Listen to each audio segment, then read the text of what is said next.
Hello everyone and welcome aboard. As you can see, it's Christmas. We've actually been living here for about 4 months now, and since we let everyone know what we were doing, we've heard this phrase more than once and from more than one person, and that is, "Are you crazy?"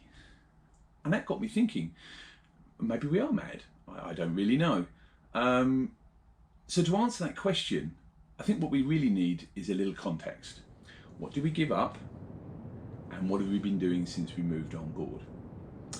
So for this story, we kind of need to go back about 15 years when we first moved into Tainborg. Farley Hill could barely be described as a hamlet nestled in ancient woodland between the M4 and the M3. Sam stumbled across our new home when she got lost looking for another house in the area. Tainborg was a pretty neglected house, and we probably paid too much for her at the time, considering its condition. But I just love the area, and houses in Farley Hill don't come up that often. Sam had fallen in love with the quirky, sprawling nature of the house, and whilst we knew it was going to be a project, that was okay, because this is where we were going to live. So, over the next 10 years, we slowly ripped the house back to the bare bones, room by room, pulling down ceilings, tearing up floors, redesigning each space to our exact requirements. Sam wanted a library full of books. I wanted a wine cellar. Sam wanted a great lounging space with a fireplace, and I wanted a kitchen I could enjoy cooking in.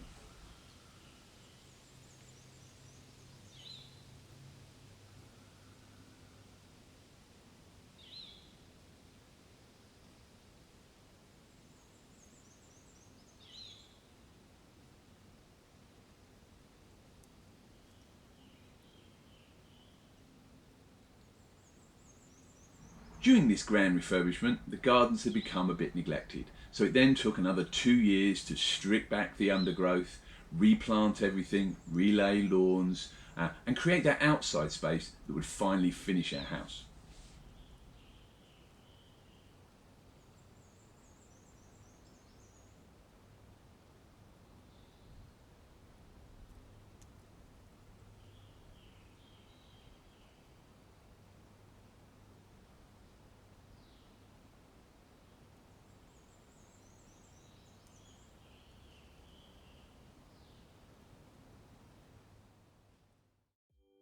Overarching all of this, we wanted a great entertaining space, especially at Christmas, where Sam would invariably go overboard with the decorations, and we ended up with more than 20 boxes or so that we used to decorate every room.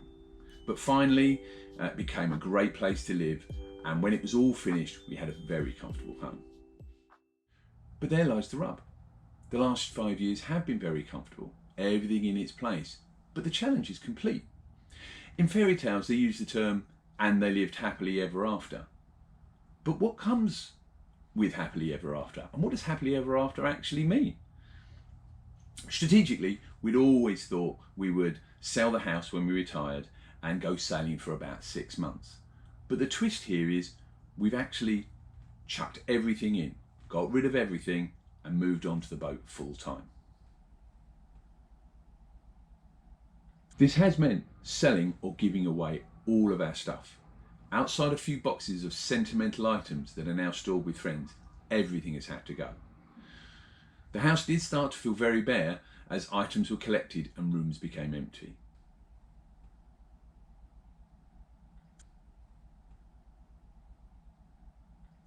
And as we said our final farewells and closed the gates for the last time, this has become real.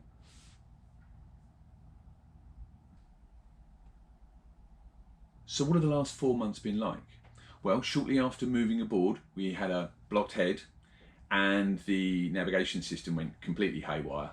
The fridge also packed up. So as a friend said to us, if you didn't want to go anywhere and you didn't want a cold drink and you didn't want to lose the loo, everything was going to be fine. We did manage to get to the boat show this year, and I'm very happy to say there's no buyer's remorse with what we have based on what I saw.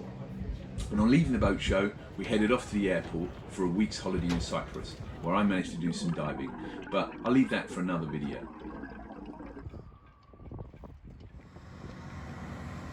Shortly after moving aboard Lowena, they've started dredging the pontoons and they're still at it. So it looks like we're going to have these noisy neighbours until somewhere around February.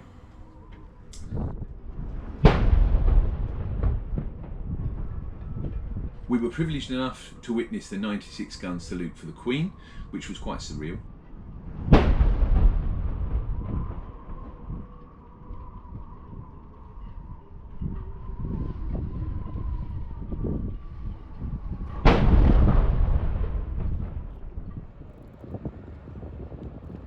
Also saw the aircraft carrier HMS Prince of Wales leave Portsmouth to much fanfare.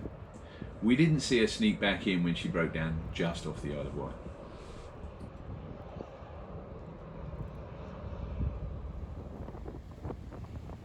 Then, just to rub our nose in it, the largest aircraft carrier in the world, the USS Gerald R. Ford, moored itself off the Isle of Wight as it was too big to get into Portsmouth.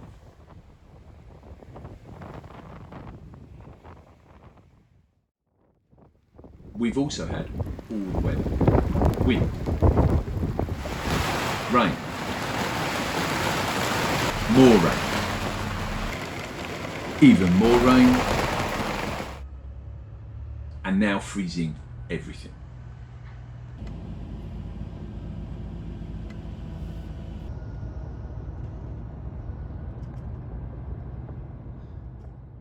So are we crazy?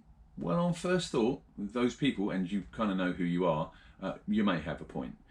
But we have been here in the worst weather so far. We haven't had much in the way of sunshine, and the refit isn't finished. So let's reflect again this time next year, when we should have headed down the coast and we should be moored up in Mylor in Cornwall. Well, with that, all it leaves me to do is wish you a very Merry Christmas and a Happy New Year, and may your Father Christmas bring you your happy ever after. Kind of whatever that is.